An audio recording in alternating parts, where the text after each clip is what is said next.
Halo guys, selamat datang kembali di channel Sahabat Baik. Di masa wabah corona ini, banyak perusahaan yang mengalami kebangkrutan, sehingga PHK massal terjadi di mana-mana. Namun, ternyata di masa lalu sebelum corona, ternyata sudah pernah terjadi PHK karyawan dengan jumlah yang cukup besar. Berikut, daftar perusahaan yang dulu pernah mem-PHK karyawan dengan jumlah yang cukup besar.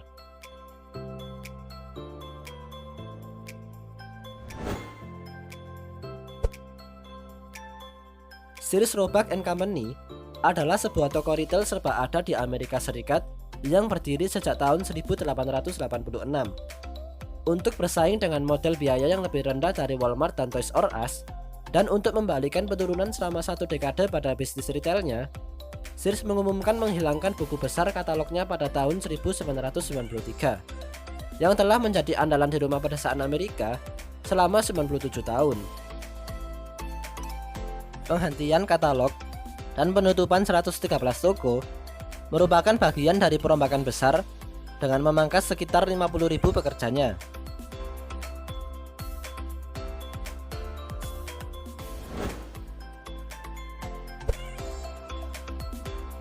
American Telephone and Telegraph Company atau disingkat AT&T adalah perusahaan telekomunikasi multinasional Amerika yang menyediakan telepon seluler, telepon, dan layanan TV berlangganan broadband.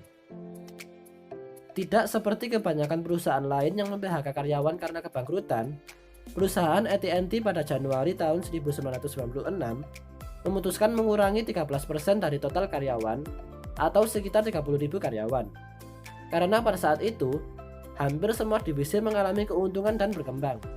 Sehingga AT&T memiliki strategi untuk membagi perusahaan menjadi 3 divisi, yaitu layanan komunikasi, peralatan telekomunikasi, dan komputer.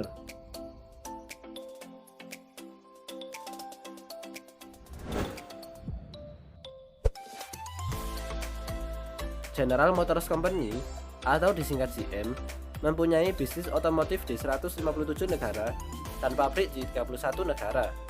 GM memiliki beberapa merek mobil, di antaranya Chevrolet, Cadillac, dan Wuling. Saat krisis ekonomi global tahun 2008, GM mengalami kebangkrutan dan menutup 5 pabrik besarnya, sehingga pada tahun 2009, GM telah memberhentikan sekitar 47.000 karyawannya.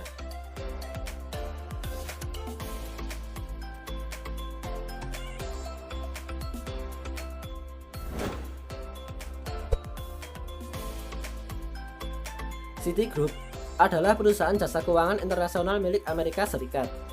Citigroup didirikan berdasarkan merger raksasa perbankan Citicorp dan perusahaan Finance Travelers Group pada 17 April 1998. Citigroup kemudian menjadi perusahaan jaringan jasa keuangan dunia yang mencakup 140 negara dengan sekitar 16.000 kantor di seluruh dunia, mempekerjakan sekitar 322.000 staf, dan memegang lebih dari 200 juta rekening nasabah. Saat krisis ekonomi global tahun 2008, Citigroup memberhentikan sekitar 52.000 buruhnya di berbagai negara. Hal ini dikarenakan krisis hutang yang melanda bursa saham Wall Street.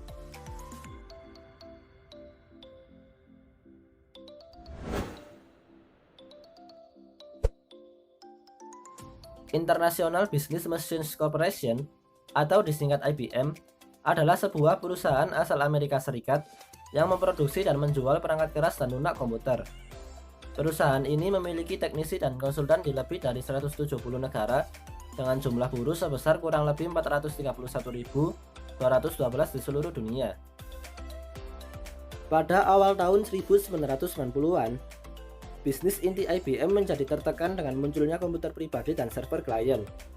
Untuk menggeser fokus perusahaan ke penyediaan solusi terpadu bagi pelanggan, CEO IBM, Louis Gerstner, mencatat rugi sekitar 8,9 miliar US dollar, salah satu beban keuangan terbesar dalam sejarah perusahaan, dan memangkas 60.000 posisi pada tahun 1993. Sekian informasi yang dapat diberikan oleh channel Sahabat Baik. Bila memiliki kritik dan saran, silahkan tulis di kolom komentar. Jangan lupa jaga kesehatan, apalagi saat musim pandemi ini. Terima kasih telah menonton, dan sampai jumpa di video berikutnya.